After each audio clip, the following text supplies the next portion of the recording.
I've been thinking about making this for a while.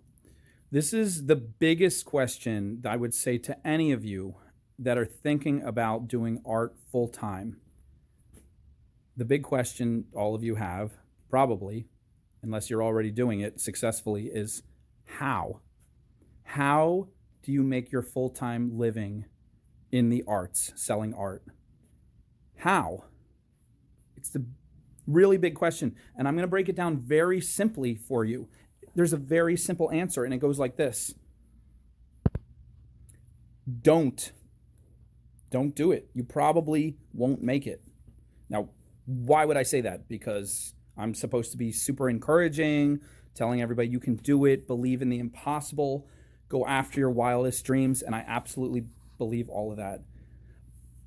But you have to be soberly minded, knowing what you're up against. I wouldn't tell a 4-year-old to jump into the deep end of the pool if they don't know how to swim, and say believe in your dreams and do it without anybody there to catch you, without any kind of supporting blow up um, devices or an adult there. So in the same way, the art world is a weird situation. It's a weird phenomena how it came out this way. Almost all other professions have very defined rules. You follow this path, you do these things as prescribed exactly the way you're supposed to. You do them a little bit better than the average person, and you will succeed. Everybody going into this career field, doctor, lawyer, business person, they're like, you follow the rules, you do exactly what you're told, you're trained, you do that, and you do it a little bit better than the average. Like I just said, you will succeed. That's it. The art world is not like that. Even the music world is more defined, because the music world, yeah, it's still like 1 out of 1,000 that's going to be able to do it full time. But music has very defined rules.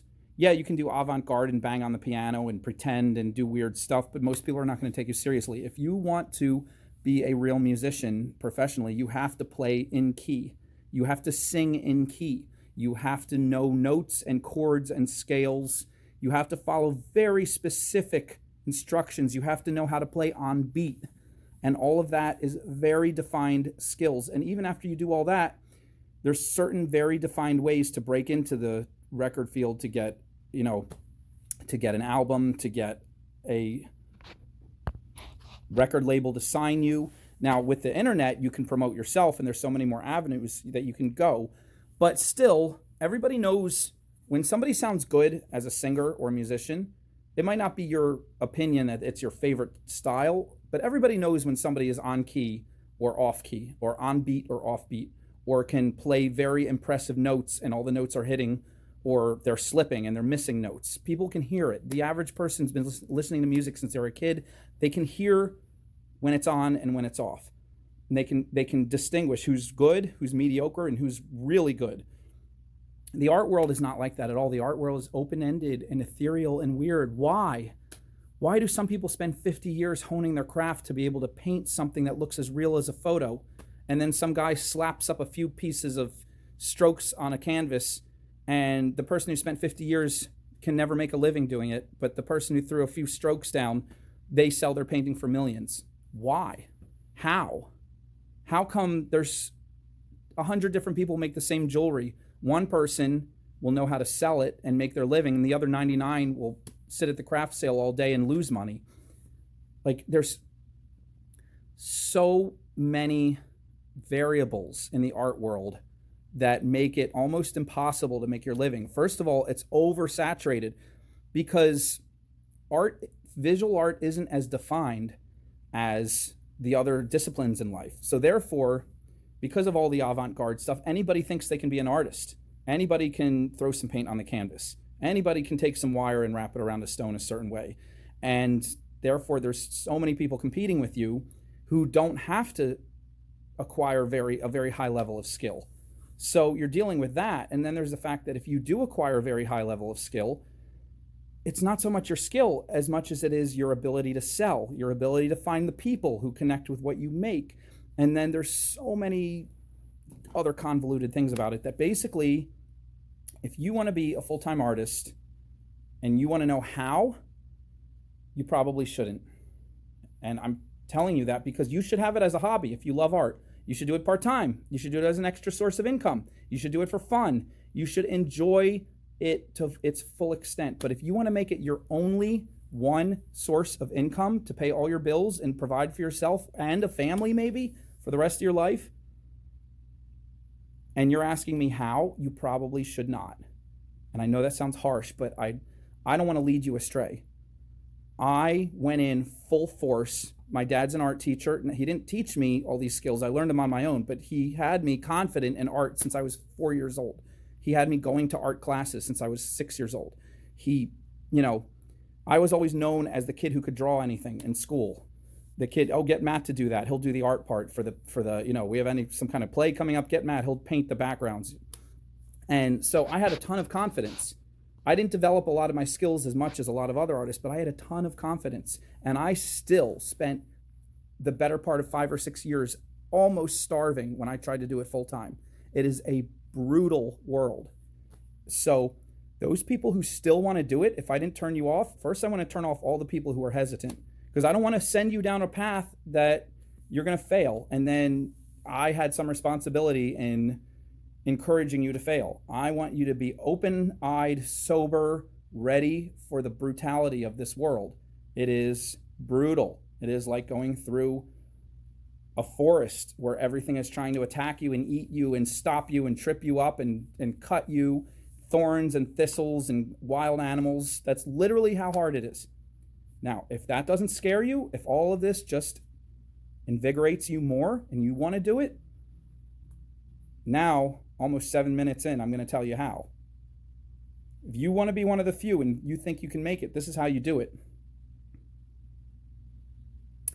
Number 1, be a fighter. Be ready for all those things and never, ever, ever give up. Get knocked down 100 times and get back up. You will get knocked down. You will get knocked down. You got to be the person who keeps getting back up. Has nothing to do with whether you get knocked down or not. Everybody gets knocked down. In fact, if you don't get knocked down, I'm saying you're probably not tough enough, because you need to take those hits to build up the calluses you need and the toughness you need.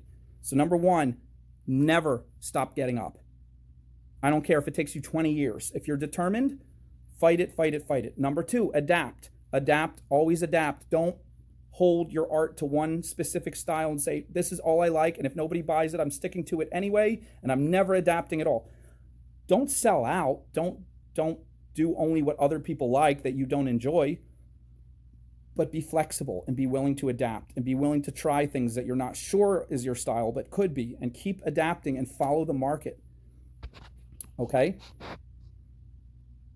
Number 3, this is the most important of all. Number 3, find a wildly different path. You're out there, you're talented, you're committed, you're willing to put the time in. Yay for you. You're competing with about a million other people who are talented, willing to put the time in, and committed. You're no different than them. A million other people. What's going to make you stand out? Nothing. So be the wild, crazy person who finds a way to do it outside of the box. Be different. Be weird. Be wrong, be different. Why do you think I say that? You think I say it just because it's a fun thing to say? I say it because that's how you get ahead of the competition. That's how you get around all the roadblocks. That's how everybody's saying no. You get behind them and you find the people that say yes. But what does that mean? If you're asking, then you're probably not equipped for this. It means do what no one else is doing. It means when I went to craft sales, I didn't just have my booth. I had speakers playing music. Nobody else had speakers playing music. I had a playlist. My playlist consisted of songs I found interesting and weird and different, and favorite songs from the past that I knew middle-aged people would enjoy, that I also enjoyed. I picked a weird playlist, and I had one song right after the other. They didn't go together at all. They're different cultures, different languages even, different time periods. But I had that playlist. I spent $700 for speakers that would blast my music out across the craft sale. So I had music, but that's not why I succeeded. I talked to people. I went out of my way to compliment everybody. I didn't just try to sell them. I tried to make friends. I tried to make best friends with every single person who came in. I treated them like they were the most exciting person in the room at that moment. I looked for every possible thing. Do I like their shoes? Do I like their pants? Do I like their hat? Do I like their eyes? Do I like their dog? What something I could compliment them on. And then I drew them in, and then I started talking to them. I told them what I did. I told them my story, and as quickly as I could, I asked them if they could help me out. Don't help me out by buying anything. Just help me out by giving your opinion. What do you think? What's your favorite piece? Then I gave them crazy discounts other artists told me were stupid and ridiculous. To this day, I fight with artists in conversation. They don't sell yourself short. Don't undersell yourself. Really, I undersold myself for years. I gave away stuff for 70% off constantly, sometimes without even being asked. And I'm the one who can pay all my bills now, and I can afford my apartment. I can afford really to buy anything I want in the art world. I'm not buying mansions and yachts yet, but I'm making a lot more than I did in the profession that I originally went to college for, which was not art related. So be wildly different. Find a way. Hack the internet. Use whatever skills you have. I don't have all the skills. I just use whatever skills I have, and I find a weird way to get around the competition, to stand out, to be different. And what that way is for you, all I can tell you is if you start thinking creatively, if your wheels are turning and you're getting excited in your head, you might have a chance. But if you're sitting there like, Matt, tell us more. What can I do? What kind of weird creative thing can I do to get ahead? If you're still asking that, very, very low chance you're going to make it. And that's fine. It's okay to have it as a hobby. It's awesome to be in this world and maybe have it as a part-time income. But if you want to go full-time, you've got to be a monster, ninja, wild, insane. They don't see you coming. You scare everyone. You show up where you're not supposed to be. You do weird and wild and wacky and bizarre backflips when nobody expected it. And what that means for each of you is something different, because you know your unique skills. Maybe you're good with computers. Maybe you're good with social media. Maybe you can hack the social media and find out how to get your products ahead of the competition. I'm not. I have other ways. I have other methods. I told you some of my methods, but I have more I haven't even told you about, like weird, crazy, wild things. Whatever that may be for you. If you want to be a full-time artist, you've got to blaze a different path than everybody else. Now, that's not saying don't do what other people do. If you see people succeeding and you think it can succeed exactly how they're succeeding, copy them. Do it. Follow those paths. But at some point, I don't believe you're going to make it unless you start getting off the beaten path and trying some really wild, creative, daring things that are different than what everyone else is doing. And maybe that means showing up to the craft sale wearing the brightest, goofiest pink and purple and green 3-piece suit with a crazy tie and a hat that's 3 feet high and has bobbly things hanging off of it. So you look like the weirdest clown from 200 feet away, and everybody comes over to just see, what the heck are you wearing? Are you afraid to do that? You might not make it. Maybe you're the person who's going to, maybe you have a voice. Maybe you're going to sit at your booth with a guitar and sing as well as sell your stuff. That'll bring people in. Maybe you're going to do like one of my mentors did. You're going to hack every single craft sale. You're going to do hours and hours of research and only find the craft sales that have the highest return, the best yield. You're going to contact the promoters months in advance, make sure you get the best booth in the entire place, find out the best corner on the best street, and you're going to get there 3 hours early, and you're going to set up your booth before anyone else has a chance to, and make sure you get every inch you deserve and maybe even push it a little.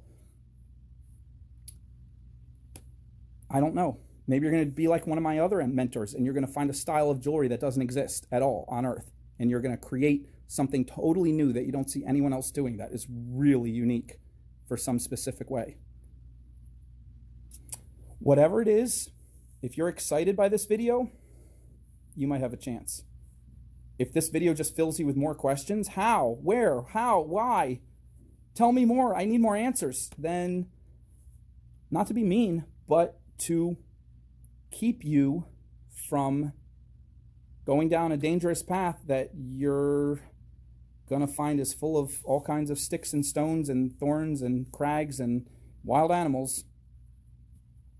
I'm going to honestly say, find your path in life. Find, be self-aware. Find what brings you joy. And if this wild backflip ninja avant-garde craziness of the art world doesn't thrill you and excite you, and if you aren't sitting there like shaking with excitement as you hear these words, maybe there's something else out there that fills you with passion. And maybe you're just a creative, artistic person who's always going to be a creative, artistic person, but it doesn't have to be your full-time income or your only income. Okay, so just know who you are. But whoever you are, I want you to follow your dreams. I want you to find what fills you with passion and sets your soul on fire. So find that and pursue it with everything and push all the distractions out of the way. Because I do believe in you, and I do believe whatever that thing is, the world needs you to find it. The world needs you to be that person. Your relatives need you. Your friends need you. The strangers you're going to encounter need you. And the ripple effects of how you're going to affect the whole world needs you to be who you were born to be. So find that person, whether it's in art, partially in art, or in a totally different genre, and you're just watching this video because you like art or you just stumbled upon it. Whatever it is, you be who you need to become.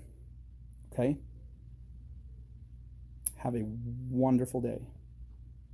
And I hope I see you. Maybe I'll meet some of you someday and you'll tell me the story that you found the person that you really wanted to be. How exciting. Hopefully see you soon.